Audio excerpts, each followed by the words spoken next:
Okay, I'm posting Dr. Stephen Greer. I'm on Facebook now, posting Dr. Greer's picture and his book. I'm telling you, the medical advocate, this is the man. This is the man. We had him on the show. He answered all questions about the coronavirus ahead of everybody else, including all the medical experts in Washington, D.C. Everybody you see on TV, Dr. Stephen Greer answered all the questions. Everybody's pulling at him every which way because he started on our show, yet he's kind enough to give us credit, saying, as I said on the Joe Piscopo show, Dr. Greer, you are the man. You are the man. Capital T, capital M, the man. Yes, you are. Thank you, sir, for joining us. And I'm posting all over social media because I know you are just so ahead of it. Do you spend your time in books, Dr. Greer? Do you just absorb yourself to be as knowledgeable as you are, sir? Thank you. Very kind of you. Good to be back. Well, you're the guy that knows about this. How did you said so casually when we talked about this was a couple months ago, Stephen. This is a couple months ago. And I'm the guy, and I'm hearing like, remdesivir. You're the guy out of everybody on any channel anywhere, news, radio, or anywhere. I can't emphasize this enough. You said, Frankie Five Boroughs says, you got to talk to Dr. Stephen Greer. I said, bring him on. Let's do it. You casually said, we have drugs for this thing, this COVID-19. And you said remdesivir. You said hydroxychloroquine and Z-Pack. You said it. And now everybody went against it. Then all of a sudden, Mayor de Blasio's begging the federal government for remdesivir, right? So you just knew this from day one, yes? Yeah, well, that's related to why I thought it might be interesting to talk today is this week, I think it was this week, the big news was how dare President Trump take hydroxychloroquine himself? What is this? He's crazy. Well, I just wanted to explain why he's doing it. There's very good medical reasons for it. There's a lot of evidence that shows that when you take it to prevent or prophylactically the virus, that it works. We saw this overseas when people were taking it for malaria, and then coincidentally, they're not getting the virus either. So there's a big trial. This is what I want to tell you. It's a little scoop for you. Okay. There's a big trial in Detroit, Henry Ford Hospital, run by William O'Neill. Coincidentally, I've known Dr. O'Neill for 20 years. He used to do a lot of medical device clinical trials that I followed in Wall Street. So, and they've already given 3,000 of their employees hydroxychloroquine, and then they're going to monitor them and see if they have the endpoint of not getting the virus, or if they do get it, are the symptoms less severe and so forth. So that data will be out in July, okay? And I think it's highly likely it will succeed, meet the endpoint. And if it does, that is bigger than any vaccine news, because the vaccines will never be scalable. You can't give them to everybody, especially this Moderna vaccine. It's a highly controversial messenger RNA, never used before. You can't transport it because it has to be under a very cold temperatures. Your typical Walgreens and Rite Aid won't be able to stock it. So that's ignore news on that. That's short the stock, okay? But so vaccines won't be the big holy grail that everyone's making them out to be.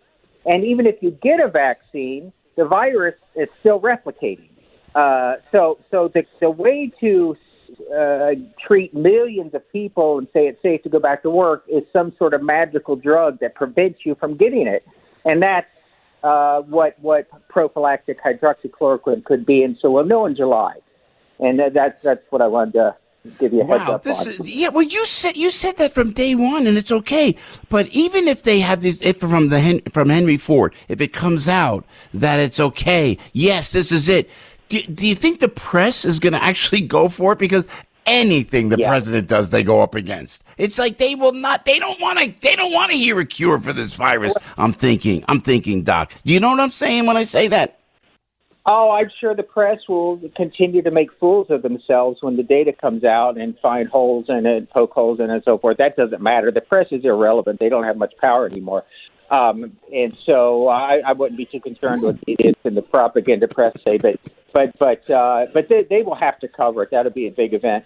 And so the two things is the vaccines are being hyped by the same press we just mentioned. That's not going to be the holy grail that gets us out of here. Yeah. So they're using that as an excuse to say we can't open the country until a vaccine comes out. They know they don't really mean it. They know that the vaccine won't come out until after the election, so they're hoping people don't go to the election booth. Is what they're trying to do. It's just flagrant partisan politics. You are so the man, man. God bless you, Doc. You're right on the money. You're speaking the truth. Now tell us about the Moderna vaccine. Oh my gosh, was that all in the press? Yeah. I mean, they come out with that. You have doubts about this vaccine, sir? Okay, it's never been tried before. So anyone who's ever, in college or medical school, whatever, gone into a basic science, RNA is this little molecule that's very fragile.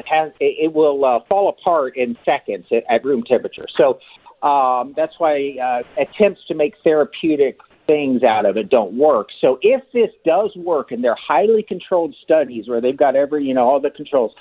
How are you going to get it to a lot of people? Well, you're not, because it has to be extremely cold. You can't ship that in trucks. And when you ship it, where's it going to go? It's not going to go into retail pharmacies. They can't handle it. So, by the way, it genetically alters your own DNA, your own genetics. I don't see the anti-vaxxers going for it. Let's put it that way. Yeah. Oh my gosh. So, hey, Doc, I gotta ask you too, Dr. Greer, Dr. Stephen Greer with Joe Piscopo on the radio. So, by the way, the book is The Medical Advocate. And Dr. Greer knows about the elderly. Also a Wall Street analyst. But I'm just saying. But back to the medical. I'm watching the doctors, and I'm watching the president say, Dr. Greer, I'm on hydroxychloroquine, and then I'm thinking back what you said prophylactically. That's what's going to work. Now they're doing the trials; they'll probably come out in a positive way. Well, the press went nuts. Then there's doctors on there, and they're going like, "No, it kills you." It's doctors telling you that. And I tell you this, and you don't have to answer this, Dr. Greer, but are there pharmaceuticals that kind of quote unquote own those doctors, and that's why we get the answers that we get, sir? Oh, yes, absolutely. Someone who did a really good job is Cheryl Atkinson was a CBS reporter until she got fired by being too truthful about Obama. And then President Obama's spy hack broke into her computer. So she's a really good journalist. She's now at Sinclair Broadcasting. With James Rosen. Sure. Yeah, and so she did just last week a story on this, coincidentally, and other places. So all of these doctors who are coming out against hydroxychloroquine have financial ties to other drugs like Gilead's, Remdesivir, and so forth. So there's financial conflicts all over the place. But more importantly, these handful of trials that have been hyped in the media saying, "Oh, hydroxychloroquine doesn't work." Well, none of those doctors will come on the media to talk to Cheryl. I've tried myself. No, they won't talk. So that's a big red flag when usually doctors are very willing to talk about their research because they never get any attention and they love the 15 minutes of fame. And the fact that they're not talking knows it's nonsense. Okay. So show me one so-called critic of hydroxychloroquine who's a so-called doctor publishing it. And you guys, have someone try to get them on their show, and I bet you $1 million they won't show up, okay? That tells you a lot. You're right. But also a shout out to our friend on Fox News, Dr. Jeanette Neshawat. She goes, I give hydroxychloroquine to my patients all the time. You just got to check with your doctor, make sure it's okay. What's with the heart palpitations, the heart problems? Isn't that if you take it 5 years? I mean, is that bogus, Doc? Well, the drug is so dangerous that Chris Cuomo took it. Okay.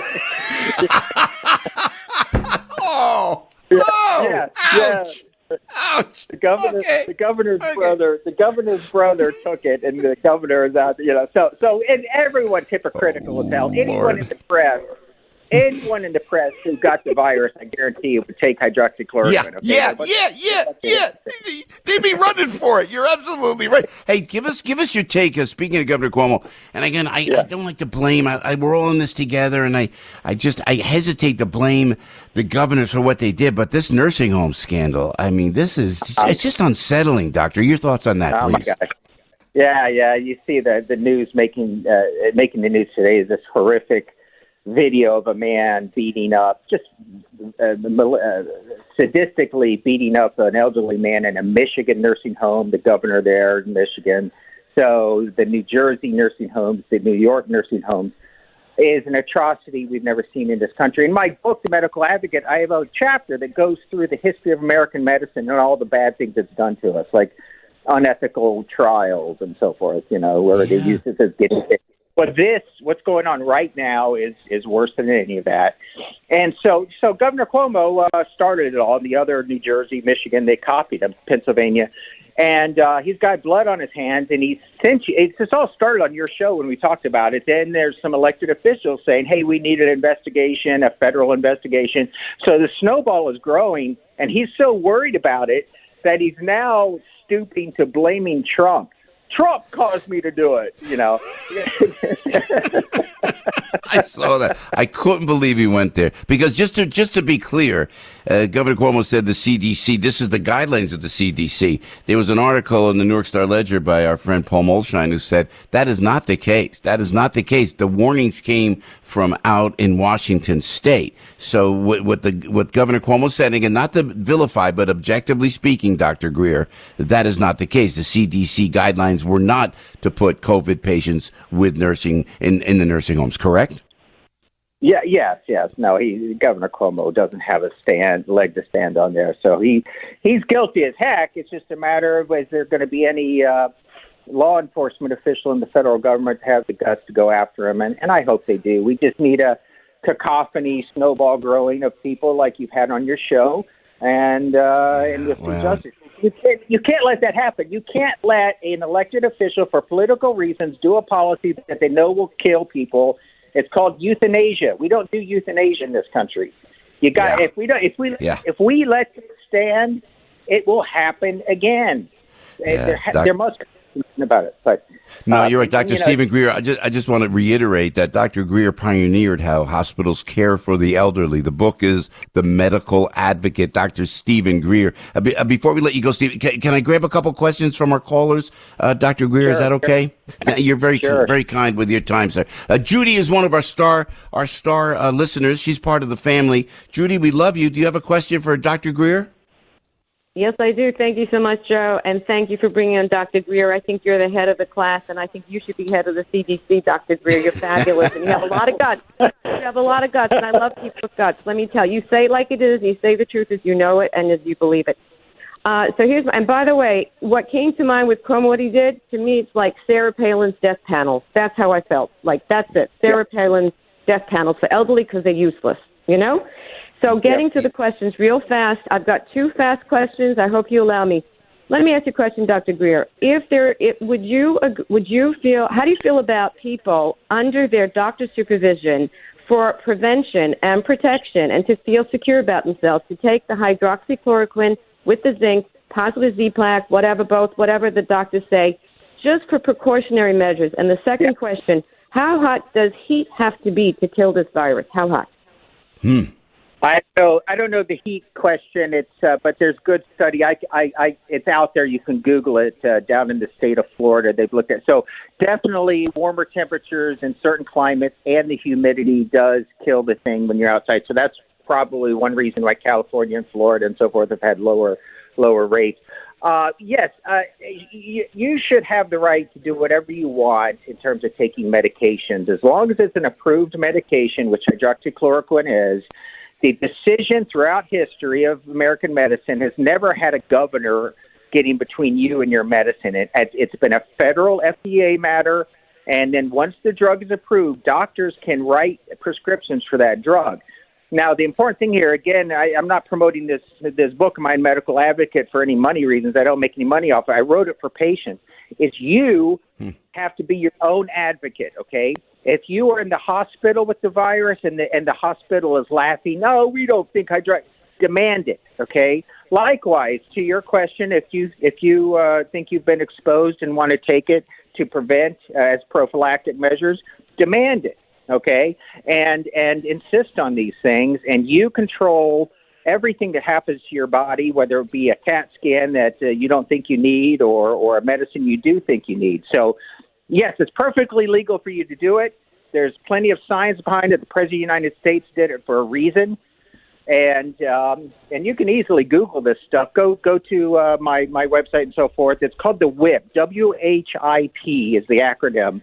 and Henry Ford Hospital, and you can go to clinicaltrials.gov and pull up all of the information on the trial. So yeah, it's not weird quackery. You can absolutely take these medications. Dr. Greer, we appreciate it so much. Let me go to Joseph before we let you go, sir. If I may, Joseph's a dedicated listener. Sure. Joseph, always nice to hear from you. Your question for Dr. Greer, please. Yeah, thanks. The social distancing and the mask seem to work, Doctor. The lockdown caused a lot of damage. Why didn't we do that right from the beginning, just without the lockdown? The masking and so yeah. Well, we should have. They lied to us about the mask. There's no ifs, ands, or buts about it. They were afraid too many people would use the mask, the PPE. So the CDC and other stooges and Anthony Fauci they're all on video. You can see it, lied to us, and then they changed their tune. So yes, I was the first one on this show and other shows to say, yeah, masks work. Surgeons have been wearing masks for 200 years. Nurses wear masks. Yeah. So if you are concerned about getting the virus or spreading it to others, absolutely wear a mask. And yes, we should have done it sooner. To that point, there is no scientific evidence that any of this house arrest, which is what it is, it's not mitigation that's all euphemism. These house arrest orders have not done anything. They have not done anything. They've made the matter worse. 2 points of evidence. In New York State, 66 to 80%, depending on how you divide. Everyone getting the virus in New York has been under house arrest. And then J.P. Morgan analysts came out, and they looked at all the data from all the states. And so the states that ended the lockdown had lower new case rates. So we've never tried it in the history of mankind. No one's ever tried this massive house arrest, the social distancing, lockdown stuff, and for good reason. There's no scientific evidence behind it, and we're now seeing the evidence and that it did not work. So going forward, right now, should New York City be open? Yes, because there's no evidence that what we've done so far has done any good. Open up everything, okay? And the only way to get rid of this virus is herd immunity. That means school children by the millions have to go out there and get it and then be immune. We need herd immunity. It's not a vaccine. We need herd immunity. That's the only way to get rid of this thing. And so there's your answer. Dr. Greer, you're the best. I know. You know what? We're going to have to let the doctor go. The call board is just blowing up. We love when you join us, Dr. Greer. Thanks for being ahead of, and everybody's getting it now and listening to what you're saying. Thanks for being ahead of this whole thing and dealing in such a common sense way. By the way, the book is The Medical Advocate, is from Dr. Stephen Greer. This is the man right there. He knows everything. He is the guy, the medical advocate. And by the way, we didn't, but just real quickly, the economy, will it ever recover? Because you are a Wall Street analyst as well, being the brilliant doctor that you are, sir. The economy wise, when do we come back, do you think, Stephen Greer? Well, thanks for those comments. But yeah, the last time we spoke, I was really gloomy, and we have bread lines and food lines, and we were on the cusp there. But we're already seeing evidence in the last couple of weeks of so I am more optimistic than I was 2 weeks ago. I do believe a lot of this will recover quickly. And to my point is we need to stop this stuff, open up everything immediately today, not August, not July, not June, now. And that's it. Yeah, I think it'll recover. Dr. Stephen Greer, God bless you, man. Thank you so much for joining us. And please come back any time, Dr. Greer, and have a very, very meaningful Memorial Day weekend, sir. Hey, I will, and you're doing really good work, so keep it up. Thanks. Oh, thank you, Dr. Greer. That means a lot coming from you. Dr. Stephen Greer, by the way, Google, please, Dr. Stephen Greer, and The Medical Advocate is the book. It's a must-read. Hey,